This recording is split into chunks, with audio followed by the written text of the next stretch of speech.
Assalamualaikum warahmatullahi wabarakatuh dan selamat pagi cikgu ucapkan kepada semua. Nama dia cikgu. Okay, hari ini hari Rabu 16 bulan Jun 2021. Okey, hari ini kita nak belajar apa? Okay, jom kita sama-sama ikuti pembelajaran PDPR Bahasa Melayu. Okey, hari ini kita nak belajar kemahiran menulis. Sebab apa? Pentingnya untuk kita menulis. Sebab apa? Sebab semua mata pelajaran perlu menulis. Tak kira lah bahasa Melayu, matematik, bahasa Inggeris, semua kena menulis. Tapi hari ini kita nak belajar macam mana nak menulis dan juga membina ayat menggunakan teknik yang disebut sebagai teknik skop. Bukan skop yang awak main PUBG tu bukan. Ini adalah skop. Okey, jom kita tengok apakah itu maksud skop. S maksud dia siapa. Kejap lagi cikgu akan tunjuk contoh ayat dia macam mana kita gunakan teknik ini. Okey, S untuk siapa, K untuk kata kerja ataupun apa. Apa yang dibuat, kerja apa. Contohnya menanam, contohnya menyiram, memasak. Itu semua kata kerja. Okey, O. O adalah objek. O objek. P. P adalah perluasan ataupun penerangan. Maksudnya kita nak kembangkan lagi ayat kita itu. Okey. Jom kita teruskan, kita tengok apakah itu skop. Inilah skop. Okey, cikgu tunjukkan gambar dulu. Tengok gambar seorang kanak-kanak lelaki ni, dia mengayuh basikal. So dekat sini siapa, S, K untuk kata kerja ataupun apa, O untuk objek dan juga P untuk perluasan ayat, untuk perkembangan ayat. Okey, jom kita cuba buat ayat ni Macam mana nak buat ayat? Okey, awak boleh siapa. Untuk siapa ni awak boleh je cakap abang, nak cakap adik, ataupun awak nak sebut nama. Nama Ali ke, nama Abu ke, tak kisahlah. Okey, cikgu tunjuk contoh nampak cikgu buat contoh. Siapa? Ali. Ali, kata kerja dia menunggang sebab dia bawa basikal kan. Jadi Ali menunggang, objek dia basikal. Jadi Ali menunggang basikal. Untuk kita kembangkan lagi ayat dia, Ali menunggang basikal ke sekolah. Kalau awak nak buat Ali menunggang basikal berwarna biru pun boleh. Itu pun dipanggil sebagai perluasan ayat dia. Jadi cikgu buat Ali menunggang basikal ke sekolah. Itu adalah skop S, K, O, P. Kalau awak tak nak gunakan P pun tak apa. Awak nak guna S, K, O boleh juga. Ali menunggang basikal. Itu pun dah jadi satu ayat penuh. Jom kita tengok contoh yang kedua. Tengok gambar yang kedua ni. Dia membaca buku. Kita tak tahu kan, dia baca buku dekat bilik. Boleh jadi kat bilik, boleh jadi dekat perpustakaan. Jadi kita boleh membina ayat lah. Cikgu tunjuk contoh ayat cikgu guna cikgu buat Chong untuk siapa, kata kerja dia membaca, objek buku, perluasan dia cikgu buat di perpustakaan. Ini tak semestinya di perpustakaan lah. Awak boleh juga buat. Okay, cikgu baca ayat dia penuh dulu Chong membaca buku di perpustakaan. Untuk perluasan kita boleh buat Chong membaca buku cerita. Chong membaca buku bahasa Melayu.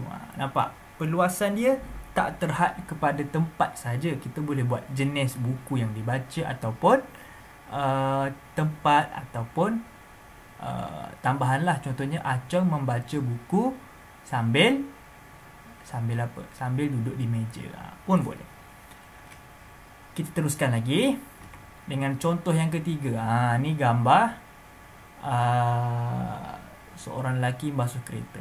Boleh jadi yang basuh kereta ni ayah, boleh jadi yang basuh kereta ni abang, ataupun awak nak letak nama dia pun boleh. Cikgu tunjuk contoh saja. Okey, cikgu buat ayah untuk siapa, S, K ataupun kata kerja sedang membasuh, objek kereta, dan cikgu kembangkan ayat dia. Cikgu tulis di rumah. Cikgu baca ayat penuh. Ayah sedang membasuh kereta di rumah. Awak pun juga boleh buat. Ayah sedang membasuh kereta di halaman. Ayah sedang membasuh kereta kesayangannya pun boleh. Peluasan ayat dia tak terhad.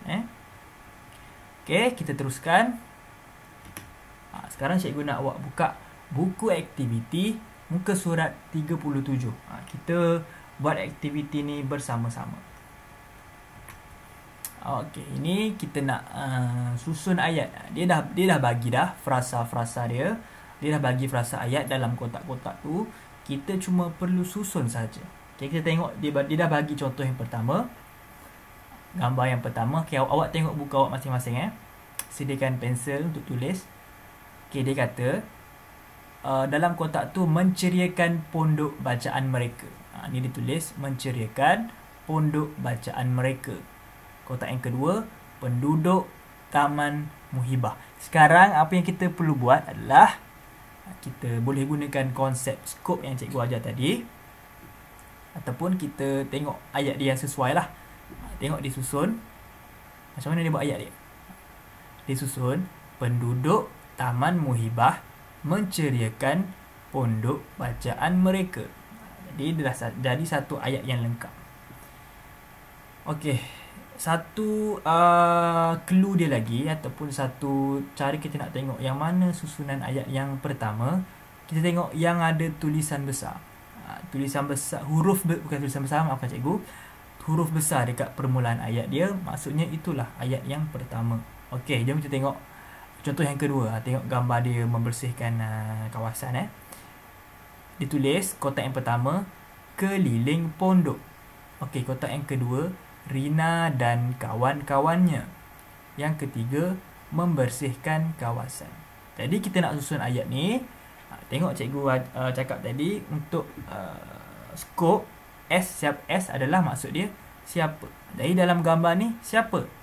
Jadi kita baca balik, kita dah jumpa dah ini Rina. Jadi siapanya adalah Rina. Okey, Rina dan kawan-kawannya, itu adalah ayat yang pertama, frasa yang pertama. Rina dan kawan-kawannya. Seterusnya K, kata kerja. Dia membersihkan kawasan di mana? Keliling pondok. Jadi ayat betul dia. Rina dan kawan-kawannya membersihkan kawasan keliling pondok. Okey, awak tulis itu. Itu untuk gambar yang kedua. Okey, kita tengok gambar yang ketiga. Okey. Frasa pertama, menanam pokok bunga. Frasa kedua, di tepi pondok. Frasa ketiga, beberapa orang penduduk. Jadi kita guna balik kaedah teknik skop. S untuk siapa. Jadi siapa dalam gambar ni, tengok dekat sini pun kita dah boleh tahu dah, sebab dia huruf besar. Maksud dia adalah permulaan ayat. Jadi kita tulis beberapa orang penduduk. Untuk S siapa. Lepas itu K, kata kerja. Beberapa orang penduduk menanam. Menanamkan kata kerja. Jadi beberapa orang penduduk menanam pokok bunga. Di mana? Di tepi pondok. Itu adalah ayat penuh dia. Beberapa orang penduduk menanam pokok bunga di tepi pondok. Okay, kita tengok pula gambar yang keempat. Gambar dia mengecat tu. Dia dah tulis frasa yang pertama. Dan Pakcik Lokman, Ayah Halim, mengecat pondok itu.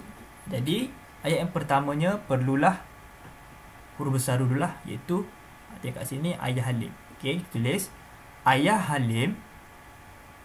Lepas tu ada dua orang kan. Jadi Ayah Halim dan Pakcik Lokman, kata kerja, mengecat. Okey, jadi Ayah Halim dan Pakcik Lokman mengecat pondok itu.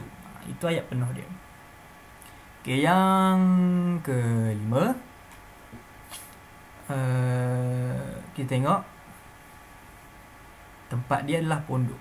Dia ada 4 frasa ayat. Okey, jadi kita tulis. Tengok huruf besar dulu, yang mana paling besar huruf. Jadi ditulis pondok. Huruf P dia huruf besar. Tulis pondok bacaan. Pondok bacaan apa? Pondok bacaan Taman Muhibah. Pondok bacaan Taman Muhibah kelihatan cantik dan ceria. Cikgu ulang. Pondok bacaan Taman Muhibah kelihatan cantik dan ceria.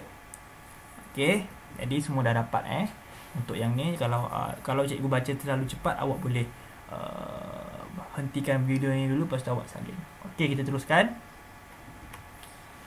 Okey, sekarang bila dah siap muka surat 30 apa tadi? 37. Okey, sekarang cikgu nak awak buka buku tulis bahasa Melayu. Awak tuliskan hari ini, hari Rabu, lepas tu tarikh 16 hari bulan 6 2021. Okey, awak tulis tajuk dia menulis. Awak tulis tajuk menulis. Jadi awak kena tuliskan, awak kena bina ayat 3 ayat. Cikgu akan bagikan gambar kejap lagi. Awak kena selesaikan 3 ayat. Okey, gambar yang pertama, cikgu dah bagi clue dah, memasak. Jadi awak kena lengkapkan ayat dia. Okey, siapa? Kat awal lah awak nak letak siapa? Siapa? Ibu ke, kakak ke, nama orang ke? Tak kisah. Okey, siapa? Kata kerja dia memasak. Objek. Dan juga perkembangan ayat ataupun peluasan ayat, penerangan dia. Okey. Okey, yang ni awak boleh stop dulu video ni. Lepas tu awak tulis dalam buku tulis cikgu tunjuk tadi. Okey, ini yang pertama. Yang kedua, siapa? Cikgu dah bagi contoh nama dah. Awak boleh tiru saja. Siapa? Siti dan Mary. Dia buat apa? Kata kerja, bermain. Awak sambungkan ayat. Siti dan Mary bermain. Awak tulis dalam buku tulis. Awak kena lengkapkan ayat. Seterusnya, siapa? Kata kerja dia menyiram.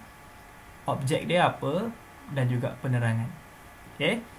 Jadi awak kena selesaikanlah dalam buku tulis yang ni. Nombor 1 gambar yang ni. Nombor 2 gambar yang ni. Nombor 3 gambar yang ini. Okey. Jadi itu saja kelas kita.